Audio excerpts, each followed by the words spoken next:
Deus abençoe sua vida. Vamos ler mais 3 capítulos da Palavra de Deus. Capítulo 31, 32 e capítulo 33 de Jó. Vamos ler o capítulo 31. Jó faz aqui um juramento de inocência. No capítulo 31. Olha comigo o verso 6. Olha o que Jó diz. Deus me pese em balança justa e saberá que eu não tenho culpa. Olha essa expressão, eu volto a dizer para você. Jó é o primeiro livro da Bíblia, o livro mais antigo. E aqui Jó, na sua oração, ele diz assim, Deus, me pese na sua balança. Quando nós formos ler o livro de Daniel, do profeta Daniel, vai ter um momento que Deus vai dar uma visão para um rei e ele vai ver uma mão escrevendo na parede.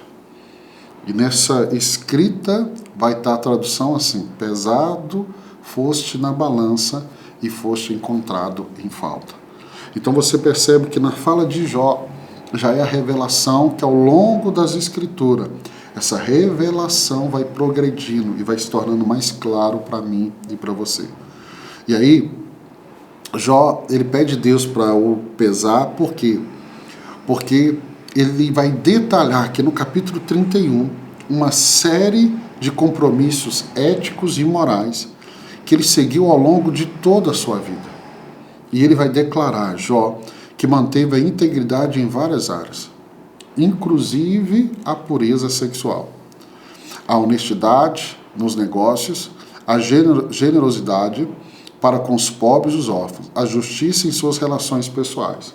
Deixa eu lembrar que você já leu aqui comigo sobre o rei Ezequias. Quando o profeta Isaías vai até ele e fala assim, Ezequias, põe tua casa em ordem, porque certamente você morrerá. A Bíblia diz que quando Isaías sai, Ezequias, o rei Ezequias, vira o rosto para a parede. E Ezequias, na sua oração, ele pede a Deus para lembrar como foi a sua trajetória, foi o seu caminho. O que Jó está fazendo foi o que Ezequias fez, e isso é muito importante. Você ter clareza de como você andou na presença de Deus.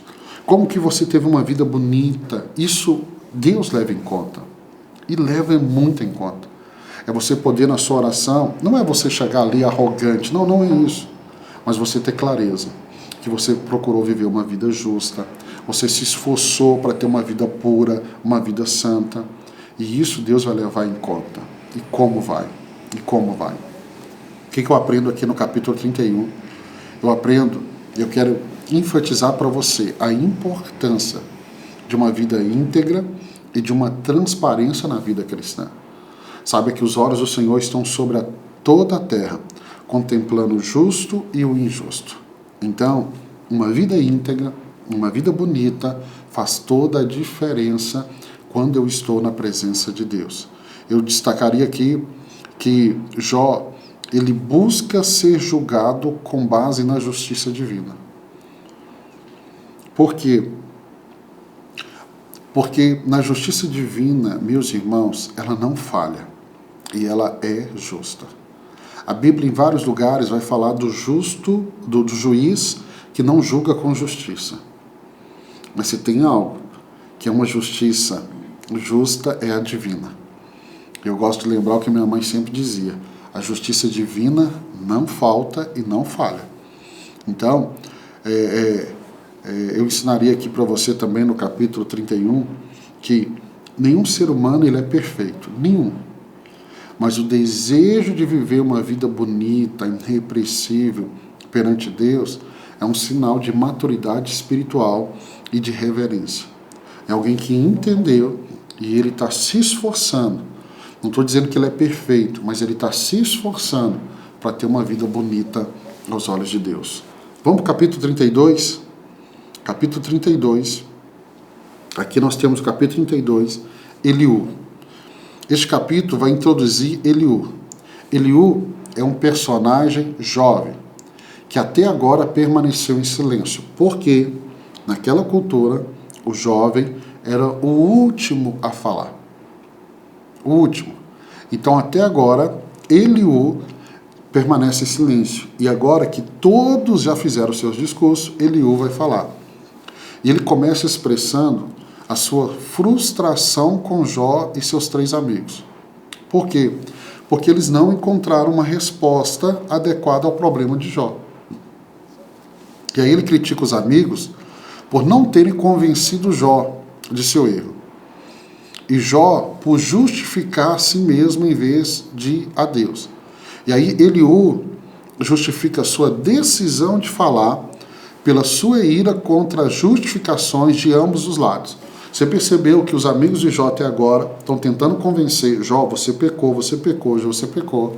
Jó do outro lado está dizendo, eu não pequei, eu não pequei, eu não pequei. Olha o verso 8 do capítulo 32. Verso 8.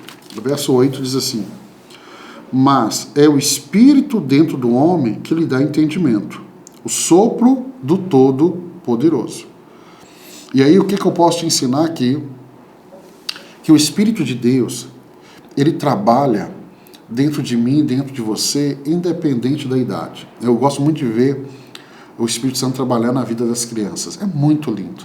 Deus trabalha nas crianças, nos adolescentes, nos jovens, nos adultos, na terceira idade. Deus trabalha em todos, em todos. E Deus vai conferir sabedoria, independente da idade. Sabedoria que vem de Deus, não quer dizer nada com a idade. A gente imagina que quanto mais madura a pessoa é, mais sabedoria ela vai ter, por causa da experiência da vida. Mas a sabedoria de Deus, ela não depende da experiência da vida. É algo que Deus dá, Então, ela transcende muito a experiência humana, né? Então, eu destaco aqui que a sabedoria, ela vem de Deus. E não é limitada à idade ou ao status da pessoa, né?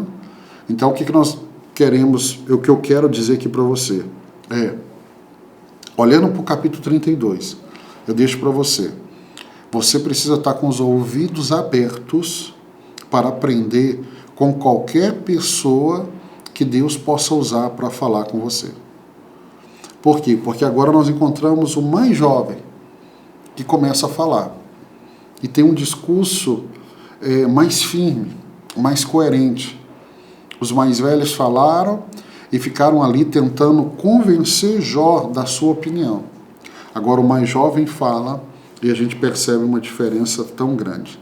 O capítulo 33 continua o discurso de Eliú.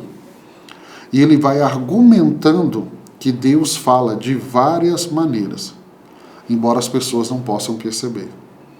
Eu gosto muito de falar com as pessoas, estejam com seus ouvidos atentos. Deus pode falar de forma audível, Deus pode falar por meio de pessoas. Por exemplo, Jesus, ele falou com a gente assim, comigo e com você, nos evangelhos. Observe os pássaros, observe as plantas, porque Deus fala também por meio da sua criação. E aqui vem Eliú dizendo assim, Deus pode usar vários meios para falar, mesmo que nós não percebemos. Eu gosto muito de observar algumas pessoas, e quando eu converso com elas, que são minhas ovelhas, eu digo para elas, será realmente que Deus está em silêncio? Ou foi você que não conseguiu ouvir, não conseguiu perceber os sinais de Deus? E aí, Eliú, esse amigo mais novo, ele descreve como Deus se comunica através de sonhos, visões e sofrimentos. Então ele está falando aqui não só sonhos, visões, mas através do sofrimento, que está dizendo, Jó, Deus está falando alguma coisa com você e você ainda não percebeu. E aí ele vai dizer, Deus faz isso muitas vezes com o objetivo de te alertar, às vezes de te corrigir, às vezes de impedir que o homem siga por um caminho de destruição. E aí este jovem, gente, é o mais jovem, Eliú sugere que Jó não entendeu a mensagem de Deus e que o seu sofrimento é um meio de Deus purificar sua alma e restaurá-lo para uma vida de prosperidade e satisfação. Então agora ele está dizendo assim, Jó, você pode aprender com este sofrimento.